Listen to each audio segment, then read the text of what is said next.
Welcome to the Money Maven Project podcast. If you're here to learn how to obtain freedom over your time and money through real estate investing, you're in the right place. Create the life you want by living with intention and becoming a maven in mindset, money, and real estate. Now, here's your host, Justin Monk.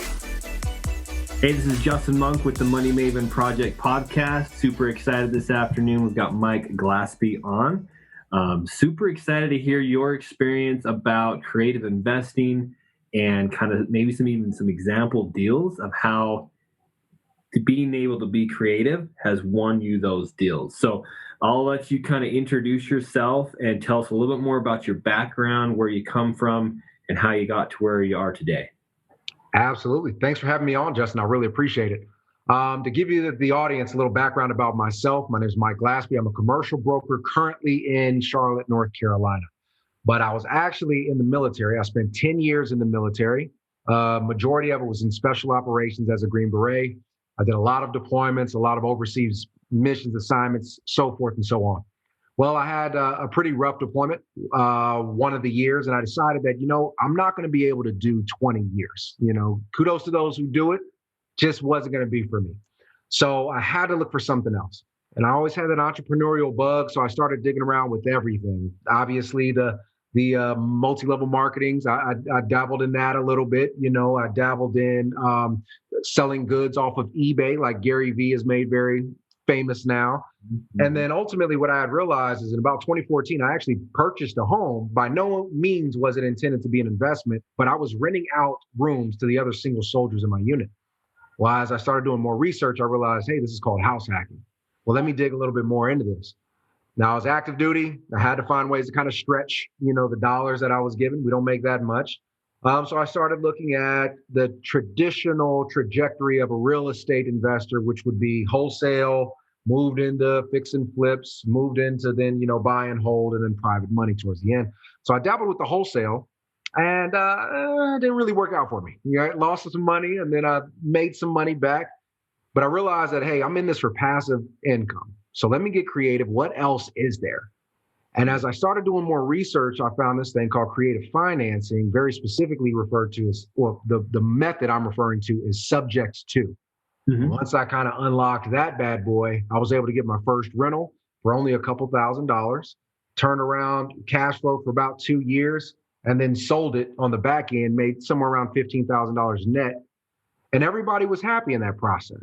So I said, okay, I can do this more often. I can stretch this a lot further. Yeah. Well, that was right around 2017 was when that first real Subject-To happened. And since then, I've been able to acquire over 134 doors.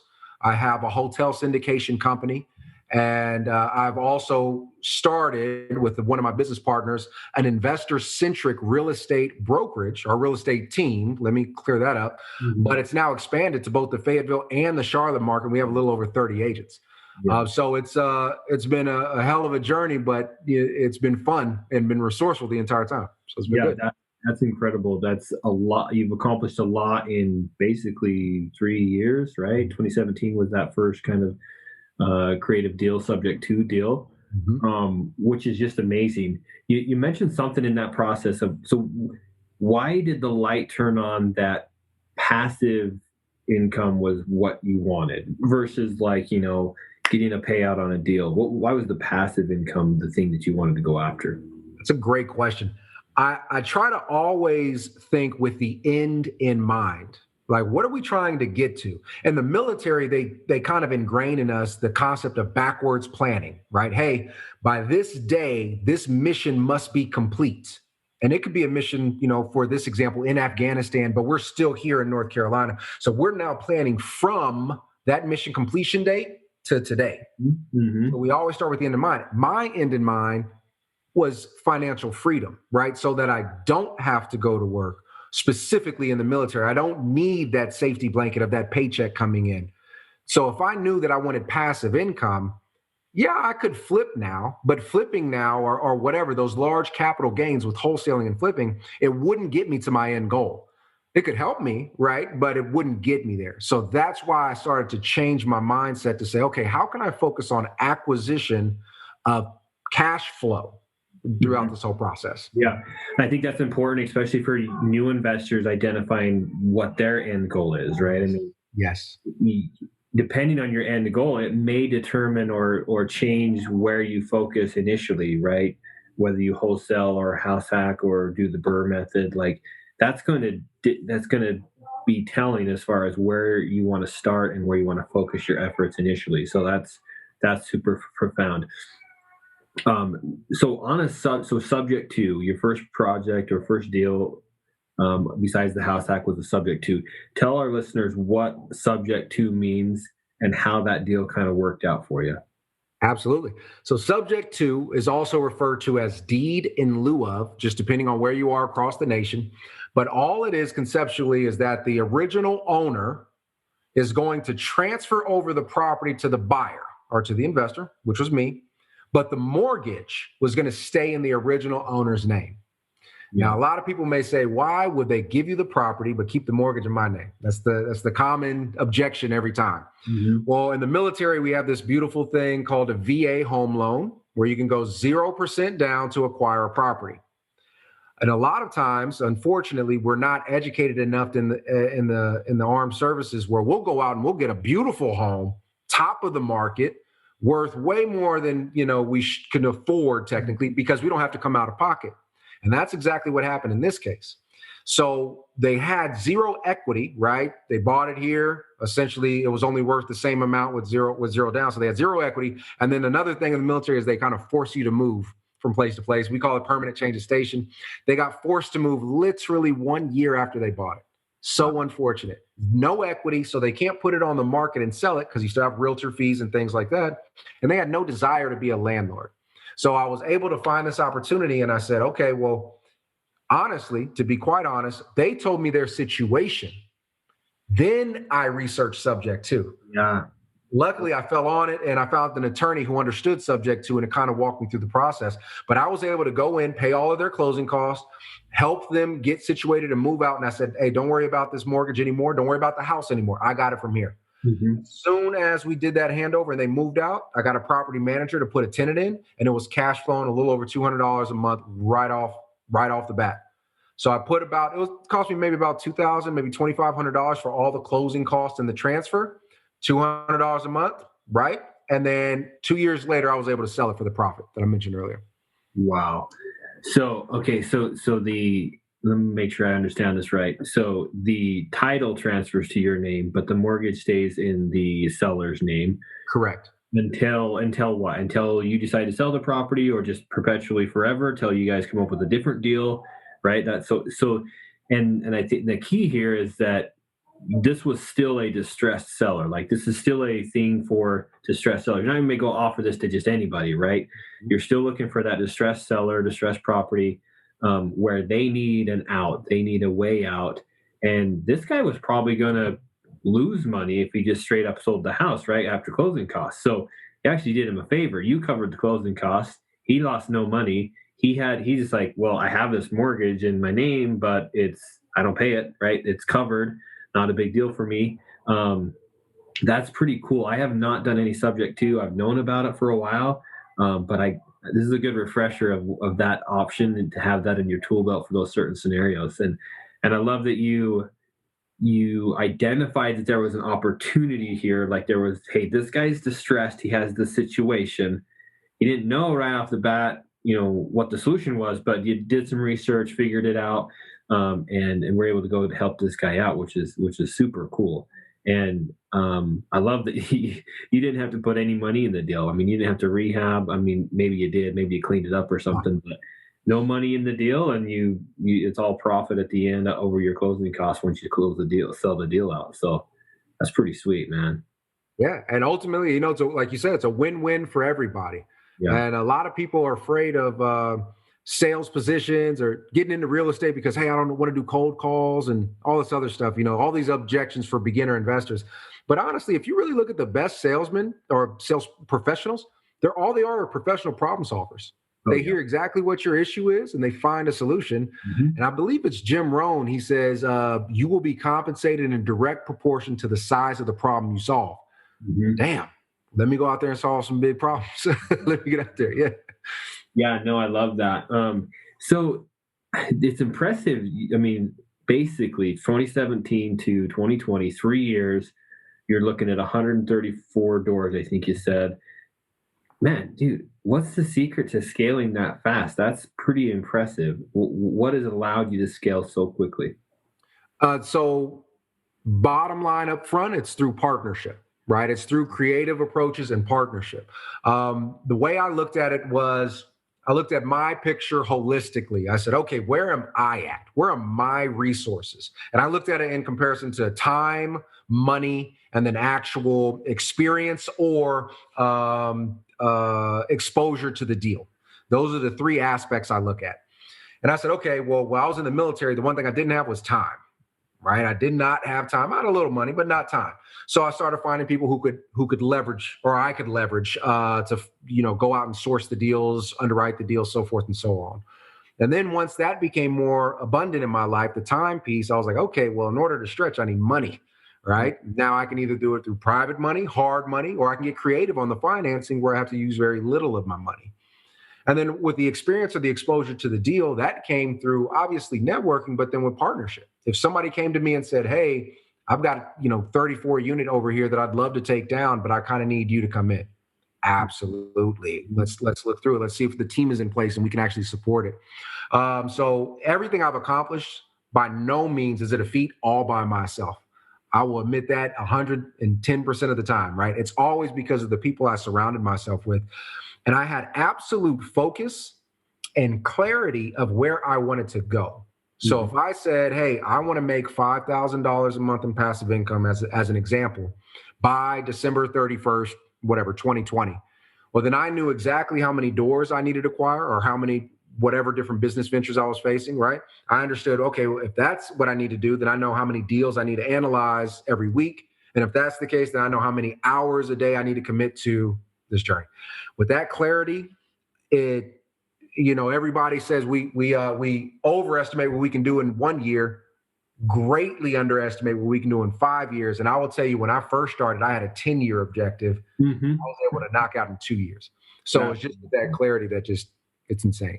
So partnerships are a key there. And in these cases, some of the partners are either bringing money or a deal, or is it always just bringing money? Are they true partners, or are they passive investors in your deals? Or are you splitting these deals and the ownership of these deals?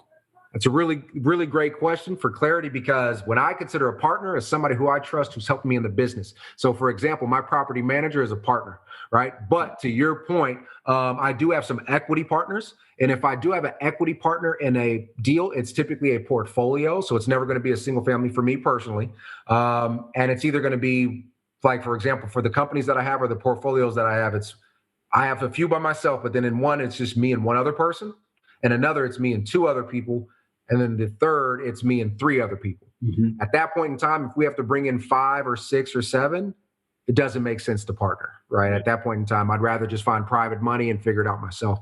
I've used private money several times, but I also have a hotel syndication company where then we will do syndications where we bring in limited partners. So although they have equity ownership, they have no decision power, right? And so they put in their money and they have all the benefits of the appreciation, depreciation, all that good stuff. But that's a different form of a partnership as well. Yeah, perfect. Yeah, I was actually just underwriting two fourplexes, 8 units to hopefully do a syndication deal on it. So trying to get into that world. Nice. So that's so what do you say to, I'm still just blown away. 134 doors in that short period of time. What do you say to the guy that's been doing it for a year, and he's got 4 or 5 properties, whatever, and he's getting frustrated with how long it's taking? Like, because sometimes, for the most part, everybody that I talk to in the real estate world, like, they're go-getters, at least people that I interact. Maybe it's just a fluke, but it seems like everybody's kind of like, we got big goals, we're driving hard, we're trying to figure this out, we've got a destination. And so it's easy for us as entrepreneurs or, just go-getters to get frustrated with how long the process is taking sometimes. And so what do you say to that new guy, or that, the person that's been doing it for a year, and they're like, well, my goal is 100 doors and I'm only at 5 right now. Like, do they just want to throw in the towel and walk away from it? What do you say to somebody like that? So I would immediately ask that individual, why do you need 100 doors? Right. And the reason why is because when I started off, I said, I need 100 doors in 10 years. And then I really thought about it. What did that 100 doors represent? For most investors, it's an actual passive income level, right? So if I was to say, hey, you can make you have 100 doors and you make $10,000 a month. But what if you have 10 doors and you make $10,000 a month? Which would you rather own? Right. Most people will say 10 because it's less headache, less to watch, and I'm making the same amount of money. Well, if that's the case, it doesn't matter how many doors you have. You need to come up with creative solutions to optimize your efficiency with your 5, 10, 15 doors.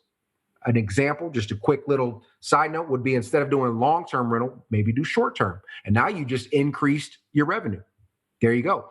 So when people say they want 100 doors, they want to own this many apartment complexes, it's because we have that stigma in our generation where we're watching social media and we're thinking, damn, I want that too. But why? Why do you want 100 doors, man? If you want $5,000 a month, and I told you can get that with 5 doors, you'd be happy. Yeah. Right. So that's what I would say. Don't get frustrated with what you think is out there that you think you want. Think about what is it that you really want? What is the purpose that the 100 doors would give you? And then find creative solutions for it. And the last little piece there is just to be patient, because as you know, we always use the whole cliche of the hockey stick, right? You focus, you put your blinders on, and then all of a sudden you look up and wow, I've done this, right? And there's always stages to that.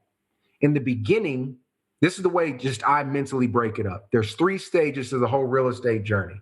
You have acquisition mode. That's where you have your blinders on and you're just grabbing everything. You're not even enjoying your passive income or your capital from your flip. You're just getting it, dumping it right back in, getting it, dumping right back in. Then you have your stabilization period. That's when, all right, I got 10 doors, I got 15 doors. Let's now make sure I can decrease the management fee. I can decrease the taxes. I can do all these things to maximize efficiency. Then you have your relaxation or your coast mode, where now, hey, everything's on autopilot and the passive income is coming in. You're not hitting that part until the tail end of the hockey stick. Mm-hmm. And so if you can kind of conceptualize that and set your expectations appropriately, then it's like, okay, I know I have to suck it up for 2 years. I know I have to suck it up for 3 years. And it's not as bad. It sucks. I'm going to twist it. It's hard, but it's not as bad once you know, like, all right, this is just part of the process. Yeah. Yeah. Sometimes we can put a lot of pressure on ourselves, and including me. I do this all the time. I'll get frustrated with the lack of progress or the pace of the progress or just whatever it is. And sometimes that can make the journey of where we're trying to get to less enjoyable. Like the desire for a positive outcome or experience can sometimes make the journey, make the process a negative experience. And so I think it's just a matter of that perspective. Like, how can we, again, looking at the long game, backwards planning, figuring out where do you want to go and what are the options to get there. And just understanding your why. You mentioned your why. Like, let's identify why we're doing this. And then the hardest part is just being patient too, and having that perspective of it's a long-term game if you're playing it for the long term, and not to get frustrated on the day-to-day. I often talk about be like on the macro level, in the big picture, have an immense amount of gratitude and patience for what's happening, and even no matter what the pace is, be patient. But on the micro level, which is like the day-to-day, the tactical, your to-do list for each day, that's where you're like not patient. You're like all out warfare. You got to get these things done. And so it's a little bit of a dichotomy, but it just depends on how you're looking at it. If you're looking at it on the macro level, patience. If you're looking at it on the micro level, the day-to-day, you are not patient. You are like bloodthirsty, getting after it. And so it just depends on where you're looking at it from for that day, and that's the attitude that you should have towards your progress. And that helps me kind of have patience and understand how our progress towards our goals. So yeah, and you can't, nobody is harder on ourselves than ourselves, right? Type of thing, right? We always think that we should be doing more, and Sometimes you just got to sit back and, the old saying, smell the roses. But seriously, you do, right? I mean, people grind so hard in these side hustles of real estate, but they don't really understand that there's nothing that's side hustle-ish about real estate at all, right? If you're trying to acquire 100 doors and 5, whatever the case is, that's not side hustle. That's full-on hustle. And when people, going back to the whys, we always say, go find your why, but don't just do the, because I don't want to work anymore. Yeah, that's fine. Nobody wants to work, man. Go deeper. Well, why don't you want to work? Because I want to spend more time with my kids. That's fine. Why? Why do you want to spend more time with your kids? Well, it's because, I've missed 7 of their football games. Okay, but why does that bother you? Go deeper. And if you can get to the point where you say, look, my dad wasn't there when I was playing, and now all of a sudden I don't want to let my kids down. Great. Now you can use that to find your actual goal. Now let's figure out, that's your motivation. That's your reason why on the micro level, like you're talking about, you're going hard every day so you can get that. Now, with that being said, now set a realistic goal with a timeline. Because you say, I want to be there for my kids' football games. Okay, great. What's your goal? To make $5,000 a month in 10 years so I don't have to work anymore. Hold on. You don't have to work anymore in 10 years? How old is your kid? 8. 10 years, he's 18. He ain't a kid, right? So let's set the goal backwards off of that. But it all starts with that clarity on the why, like you said. And then that'll give you everything you need, all that fuel you need to keep going. Yeah, that's great, man. I love where this is going. And this is something that's been on my mind lately there's a reason, call it a divine reason or call it, the purpose of life, whatever you want to call it. But there's a reason that our desire or our innate desire or dissatisfaction with where we are drives us forward. So, I mean, just as a species, as humans, we've always had, I don't like being in a dark cave, so I got to figure out how to start a fire or whatever it is, right? We've always been looking for the next thing and the improvements. And that's ultimately what's helped us progress as a species. I mean, I don't know how deep we want to go on that, and so that's a good thing. Like the dissatisfaction or the discontent with where we are currently is it's an asset or it's a benefit of how we are designed as humans, because that's what drives us forward. But it also at the same time, that can also be very frustrating to us because we get discontent and we're not grateful for what we have, and we miss the roses and we miss the journey. And so I've just been thinking a lot about like the journey is where the true value is. Mm-hmm. The struggles and who you become in getting to the 100 doors is actually more valuable than the 100 doors.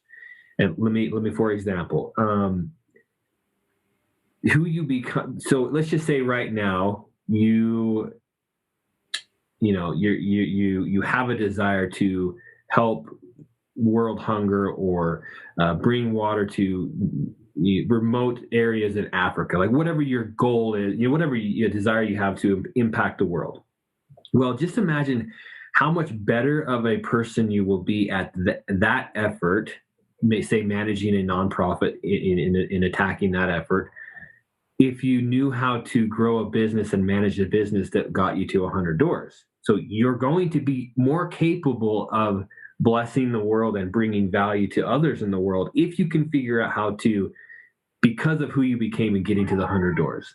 So it's a total different perspective, but I just feel like we look way past that. Like don't just focus on, how do I get to 100 doors, but think about what kind of person do I need to become to get to 100 doors? And that is a fresh perspective on any goal that you've set. Who do you need to become to get to that goal? What habits do I need to develop? Who do I need to reach out to? Who do I need to know? What characteristics do I need to strengthen or flaws do I need to kind of fix? Like whatever it is. Ultimately, that's where the ultimate value is in everything that we're doing. Absolutely. My dad used to say, if muscles would grow, if you could buy muscles on the shelf, everybody would be swole. That's what my dad used to tell me every time he tried to get me to go to the gym.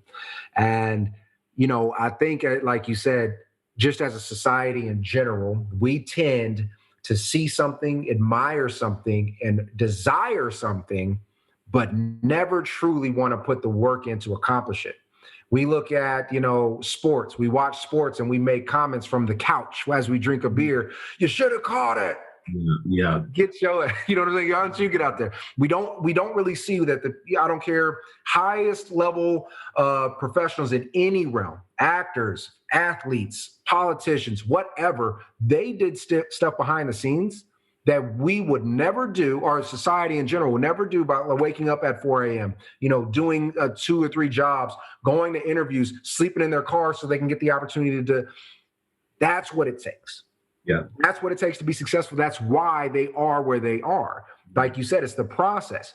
It's the 40 books you read this year, learning how to become a better CEO, how to manage your money, how to negotiate and communicate better. It's about the man saying, you know what, I'm going to read the 5 love languages, not because I feel sensitive about it. It's because I understand that this is how people communicate. And now I'm going to become a better communicator, right? Mm-hmm. It's about taking those steps to make you to the person, like you said, that needs to be. Because if you had $100 or if you had $1 million, you won the lottery, and you didn't know how to manage your money, it's gone. Same concept. Yeah. Yeah, I mean, we always desire, like, oh, yeah, it would be nice to be Grant Cardone and have all that he has, or whoever, right? I mean, whoever your guy is, Mark Cuban, or whoever. But if you ask yourself, like, could you do what they do? Like, could you manage $2 billion worth of real estate and several other companies? Like, so that was a humbling experience for me just the other day. I was listening to a book and it was talking something about the CEO of Lehman Brothers or something. I can't remember. And I'm like, oh man, that'd probably be kind of a nice gig or whatever. I bet to make a bunch of money, I'm like, but I couldn't do that. Like, I could not be the CEO of Lehman Brothers or anything like that. Like, that's not me. And that's where this idea of like, well, okay, who do I need to become to accomplish what I want to accomplish? And another thing that you mentioned was the people that are always like, how I want to have X amount of doors, X amount of cash flow so I can not work. And I just want to, and I think what people are saying, and I've been thinking a lot about this because it goes through my head too, right? I think what people are saying is, I want X amount of cash flow, doors, money, because I want a life without problems. I want a life, where I don't have to get out of bed and go to work, problem. Or I don't have to, budget and stretch my money to pay my bills or buy groceries. That's a problem, right? Like, and so they think that this is the solution to a life without problems. And I want to caution everybody that there's no such thing. You will just get new problems, different problems. And ultimately, you don't want a life without resistance and problems, because there's no opportunity to growth in that. And so I think that's partly why Grant Cardone is worth what he is, and he still hustles, or Brad Lee or Mark Cuban or any of those guys, they're still getting after it because there's still somebody that they can become, and they're growing through their resistance and their problems. Rich people have problems just like poor people. They just have different problems and different money problems, right? Tax problems instead of I can't pay my bills problems. It's just different. So I want everybody to be really careful when they think about, well, I want financial independence because that's a problem-free life and I can sit on the beach. There's no such thing, and it's not good for you. Like, a life without problems is not good for you. And because sometimes I just think that that's what they're after, but they need to be clear on what. I want their new problems to be, hey, yep, now I don't have to go to work. My problem now is, where do I spend my time? How can I impact the world? Okay, I want to, again, back to the Africa example, or food in a remote country. How do I get food there? How do I fund it? How do I organize this? That's the new problem that you want. And that's what I think ultimately, if we can all get there, those new problems, the world and humanity as a whole gets better off as a whole. Absolutely. And I think, so one of the exercises or practical exercises I require all my agents to do is a self-reflection. And I say, okay, hey, if in a perfect world, what would your day-to-day life look like? Something that is sustainable, okay? And I want you to really imagine it. I want you to vision it. I want you to taste it. Like, what does it look like? Very few of them will say, yeah, I wake up, I go to the beach, and I eat a hot dog or whatever, then I come home and I go to sleep. Very few of them. When you think about that day in and day out, that becomes boring, right? Day in and day out, if you had your perfect life, what would you do? And most of the time, they have something that's purposeful mentioned in there, right? It could be teaching my kid to X. It could be going to the Boys and Girls Club. It's something purposeful that really gets them going. And if you can use that as your kind of barometer to guide what your perfect lifestyle would look like, that's what you could possibly imagine your financial freedom giving you, right? So for me personally, I love education. And now I'm at the level in my companies that I basically teach my agents and I teach coaching clients and things of that nature because that's what I enjoy most, right? So this is my design of a lifestyle that I enjoy. I work very hard, wake up in the morning, I operate and go on and so forth. But now it's doing things that I consider to be extremely purposeful. And I get to choose where I spend my time and my energy. That's what financial freedom can offer. It doesn't give you no problems, right? It gives you different problems, like you mentioned, and then you get to design the lifestyle. Yeah, I love that. I love those ideas. Let's jump back to some of the real estate stuff. So what advice would you have for somebody that's just getting started? Like, they've read Rich Dad Poor Dad. They understand the passive income and the power of real estate, but they're just trying to figure out how to start. What's some advice that you would offer them? Yep. So I would honestly offer from that position that we just got done talking about, understand your end vision and your whys. Now, here's the reason why, because a lot of people will start real estate and they'll think that they want to be active in real estate. They think they want to be a flipper. They think they want to design like HGTV, when in reality, all they want to do is put their money somewhere and it's making money for them. That's it. That's really what they want. And if that's the case, limited partnerships, private money lending, syndicate, things of that nature may be where you need and how you need to invest in real estate. You probably don't need to do those cold calls trying to do the wholesale transactions. So if you're just now getting started and you're reading it and you're understanding the power of real estate, stop, think about your end overall vision, what your end goals like, keep the end in mind, reverse engineer that bad boy and figure out exactly the strategy that would work best for you. And then from there, go with it.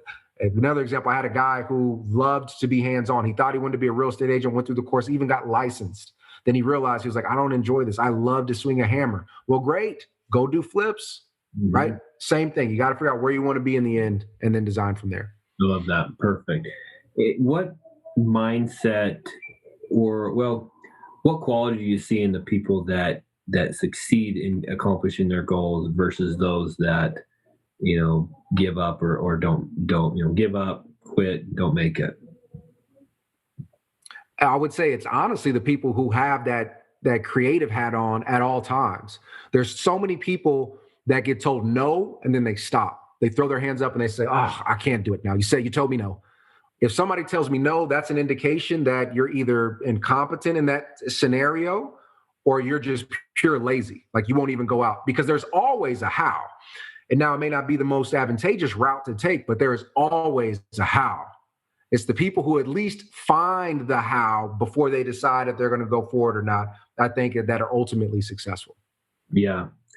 Yeah. I heard this the other day, something about, to ask yourself, if you feel like you don't have the resources, ask yourself, is it because you don't have the resources or because you're not being resourceful enough? Like there's always a how or a way to get this thing done. You just got to get creative and put in more action, more effort, and more study, and whatever you got to do, partner or mentor up and get the thing done. But yeah, those people that can push through those obstacles they're the ones that are going to succeed. That's perfect. So we talked about Subject-To. Give us some other examples of creative financing that have won you some deals. Yeah, absolutely. So on our hotel deal, we actually were able to walk in with a ton of equity because we did basically a loan assumption on the acquisition with a seller carryback or a seller finance for a small portion of the equity. Mhm. By combining both of those, we were able to walk into a loan that, if everybody's familiar with how loans are amortized, at the beginning of the loan origination, most of the payments are going towards interest only. As you go further into the amortization period, more of it starts going to the principal. So every payment is making a larger contribution to your equity buildup. Well, we came in and we were able to acquire a loan that was seasoned for 10 years, which is Mhm. roughly right where you need it. And we were able to basically, the property had appreciated already for a large proportion. So we walked into some equity, but we were able, because they were distressed sellers, just seller finance a small portion of that. And so by doing that, we had to go through a little bit of the loan approval process, right? You still have to do that, but we were able to save a lot of the money up front and not have to pay a loan origination fee for a much higher loan. We were able to not have to bring all equity to the table as far as the back end because we were seller financing. So we were able to be extremely resourceful with the capital that we had at the moment. That's just one good example, but we try to find that in almost every situation. That's awesome. That I have not heard of it done that way. That's pretty awesome. Other examples, other tactics to use for creative financing. Yep. So another one would be called essentially a rent to own or a lease option. Mhm. Very similar, slight differences, but nonetheless, you can come in, and this is actually very, very common in mobile home parks. Now we did this with other properties, but this is very common in mobile home parks. It's where you own the actual home, then the person who wants to buy it comes in as a tenant, but they pay you a non-refundable security deposit saying, hey, I plan on buying this over the course of 5 years. They continue to pay monthly payments on it until they pay it off. The beautiful piece about that is the house itself may be worth 50,000, but because that individual never had to go get a loan or had bad credit, you can charge them 65,000. Mhm. So now you've made more money over the course of time. And by doing seller finance, you remove yourself of all liability to the house. So there's no more maintenance, there's no more capex. It's all gone. You Mhm. pass it over. Also, when it's all said and done, and now they own it outright, if they decided to move, they probably need to sell it. And who they're going to sell it to? Yeah. Most likely you. Mhm. And you get to rinse and repeat. Now, we've acquired a lot of properties that way, and that's something that's very commonly practiced in the mobile home community. Yeah. What kind of so mobile home is a common? What other does that scenario require? It doesn't require a distressed property or a distressed owner, but maybe somebody that can't go get a loan for whatever Correct. reason, right? So maybe they've been 1099, for a while. They don't have a lot of income history. Maybe they're self-employed. That's kind of where that scenario works out. Is that what I Yeah, the understand? rent to own and the lease option really works out for those individuals who potentially make a little bit lower income or just have a bad credit, low credit score, essentially. Yeah. Now, I'd still highly recommend that you screen these potential buyers appropriately, right? Make sure that they're not just running around getting evicted. They've been delinquent on payments day in and day out, because there's plenty of families in low income communities that just had a string of bad luck, right? They just were going paycheck to paycheck. They just need the opportunity. That has nothing to do with the reflection of their credit score. It's quite a Yeah. large amount of them. That will be a perfect opportunity where you can then do that option, that rent to own, that lease option, to give them the sense of ownership of actually owning a home and give them the possibility. But you also get to monetize slowly over time and again, release all liability to the home itself. Yeah, love that. Where do you recommend, and maybe you have some resources to learn more about these creative finance solutions, where do you recommend sending people that want to learn more about these ideas? Yeah, so there's a few different places. Obviously, a shameless plug, militarycashflow.com, or our podcast. You absolutely can go there. I've got several videos on Subject-Tos, seller finance, and things of that option. Bigger Pockets, gotta love Bigger Pockets. They got a lot of stuff there. But believe it or not, Investopedia.com. Hmm. Believe it or not, a lot of concepts, nothing in real estate is new.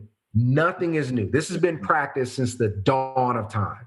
And honestly, real estate is just an investment vehicle. It's just one vehicle. A lot of the terms are worded different, but they're the same concepts in many different industries. Banking versus, finance, so forth and so on. So Investopedia is another great place to search some of these seller buybacks, carrybacks, seller fine, all that good stuff. And it'll give you the opportunity to study there. Perfect. So a couple of final questions here. This has been super helpful. Hopefully our listeners are catching it too. What's a favorite business book or one that's been the most impactful in your life, I guess? The most impactful was the book that set it off for me was Darren Hardy's The Compound Effect. It was something, you know how when you read books, it's just the right time. If you read it at the right time in your life, it hits different, right? So I read Rich Dad Poor Dad when I was like 16 or 17, did nothing for me at all. And I read Darren Hardy when I was 21, 22, it changed everything. And it basically just showed me like, hey, my habits now literally are going to impact the future 50 years down the road, 10 years down the road. Yeah, perfect. Yeah, I listened to that book, but it's been a couple of years. So that is a good book. I do like that one. Awesome.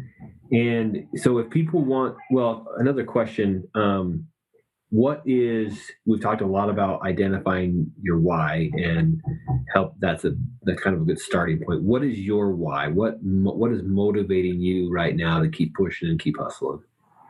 So my why has changed several times over the years. First, it was just I had a chip on my shoulder, right? All the people in the military told me, don't get out. You got to do 20. You're dumb for getting out. I was like, okay, let me prove them wrong. Mm-hmm. Then it was showing my family, especially my siblings, like, hey, don't feel like you're trapped. There's more options. I have younger siblings that I'm really trying to show like we got options. We have opportunities out here.